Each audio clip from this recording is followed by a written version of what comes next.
வணக்கம் and welcome to Saranya kitchen. இன்னைக்கு நம்ம வந்து பரோட்டாவுக்கு எம்டி சால்னா எப்படி பண்ணலான்னு பார்க்கலாம்.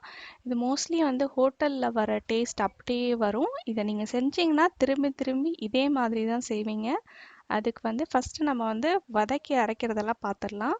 அதுக்கு பேனில் வந்து ஆயில் கொஞ்சமாக போட்டுட்டு அதில் வந்து பட்டை, கிராம்பு, லவங்கம், அதுக்கப்புறம் கொஞ்சமாக சோம்பு இதெல்லாம் போட்டு நல்லா பொரிஞ்சு வரணும். அது கூடவே நம்ம வந்து மிளகு ஒரு அரை டீஸ்பூன் அளவுக்கு மிளகு சேர்த்துக்கலாம். ஜீரகம் அரை டீஸ்பூன், அப்புறம் இஞ்சி பூண்டு. இஞ்சி வந்து 1 இன்ச் அளவுக்கு கட் பண்ணிக்கலாம். அது கூடவே வந்து பூண்டு முழுசாக தான் போடுறோம். ஏன்னா நம்ம வந்து வதக்கிட்டு நம்ம மிக்சியில் அரைக்க போகிறோம். அதனால் நீங்கள் ரஃப்பாக சாப் பண்ணிக்கலாம். அதுக்கு வந்து மிளகா வத்தல் வந்து 1, அது கூடவே காரத்துக்கு வந்து பச்சை மிளகா 2 போடுறேன். அப்புறம் ஒரு கட் பண்ணி வச்சுருக்க பெரிய வெங்காயம் 1 சேர்த்துக்கலாம். சின்ன சின்னதாக கட் பண்ணி நீங்கள் சேர்த்துக்கோங்க. இப்போ இதெல்லாத்தையும் நல்லா வதக்கிடலாம். வதங்கிடுச்சு. இப்போ நம்ம வந்து துருவி வச்சுருக்க தேங்காவை நம்ம ஆட் பண்ணிக்கலாம். ஒரு அரை மூடி அளவுக்கு தேங்காய் சேர்த்துக்கிறேன்.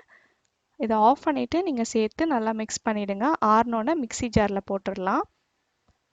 அதுக்கு வந்து போடுறதுக்கு முன்னாடி வந்து நம்ம ஊற வச்சுருக்க கசகசா, முந்திரியும் சேர்த்துக்கணும். இது வந்து அரை மணி நேரம் முன்னாடியே ஊற வச்சிட்டிங்கன்னா நீங்கள் மிக்சியில் அரைக்கும் போது சேர்த்து அரைச்சிருங்க, கசகசாவையும் முந்திரியையும். இப்போ அடுத்து நம்ம வந்து வெங்காயம் வந்து ஒரு 4 வெங்காயம் கட் பண்ணி வச்சுருக்கேன். அதுக்கப்புறம் தக்காளி வந்து ஒரு 3 பழம் கட் பண்ணி வச்சுருக்கேன். கொஞ்சமாக கருவேப்பிலை எல்லாம் எடுத்து ரெடி பண்ணி வச்சுக்கலாம். இப்போ பேனை சூடு பண்ணிவிட்டு அதில் வந்து ஒரு ஆயில் வந்து ஒரு 4 டீஸ்பூன் அளவுக்கு சேர்த்துக்குங்க. கொஞ்சம் தாராளமாகவே சேர்த்துக்குங்க. அதில் வந்து பட்டை, கிராம்பு, லவங்கம் போட்டுக்கலாம். அது கூடவே வந்து சோம்பு சேர்க்குறோம்.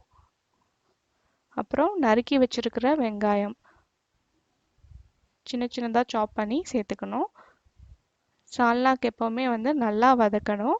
வெங்காயம், தக்காளி இல்லாத மாதிரி வதக்கணும். மேக்ஸிமம் அந்த மாதிரி ட்ரை பண்ணுங்கள். இப்போ வெங்காயம் வதங்கிடுச்சு. அது கூடவே தக்காளி போட்டுக்கலாம், கருவேப்பிலை. இது எல்லாத்தையும் நல்லா மிக்ஸ் பண்ணி நம்ம நல்லா வதக்க போகிறோம். இப்போ வந்து அது கூட மசாலா ஐட்டம்ஸ்லாம் வந்து தனியாத்தூள், மிளகாத்தூள், அப்புறம் சிக்கன் மசாலா.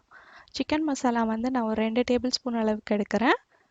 காரத்துக்கு தகுந்தாப்புல மிளகாத்தூள் எடுத்துக்கோங்க. தனியாத்தூள் வந்து 1 டீஸ்பூன் அளவுக்கு சேர்த்து நல்லா மிக்ஸ் பண்ணிவிடுங்க. நல்லா மிக்ஸ் பண்ணியாச்சு. இந்த டைமில் நம்ம வந்து புதினா, கொத்தமல்லி தான் வந்து அதோட டேஸ்ட் இன்னும் அதிகப்படுத்தும். நீங்கள் வந்து புதினா மிஸ் பண்ணாமல் நீங்கள் ஆட் பண்ணிக்கோங்க. புதினா, கொத்தமல்லியை வந்து நல்லா வதக்கியாச்சு. இந்த டைமில் வந்து நம்ம அரைச்சி வச்சுருக்க தேங்காய் கலவையை நம்ம இது கூட சேர்த்துடலாம்.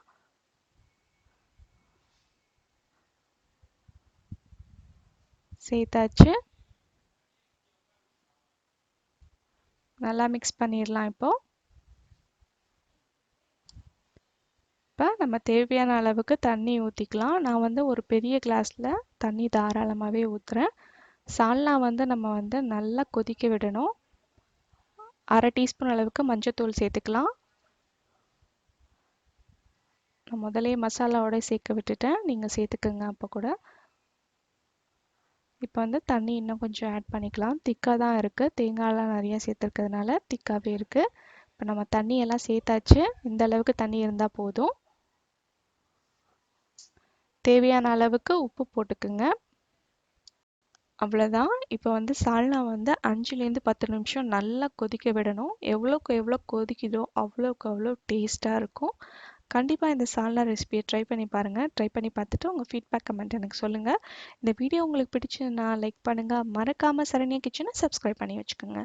இந்த நாள் இனிய நாளாக வாழ்த்துக்கள். நன்றி.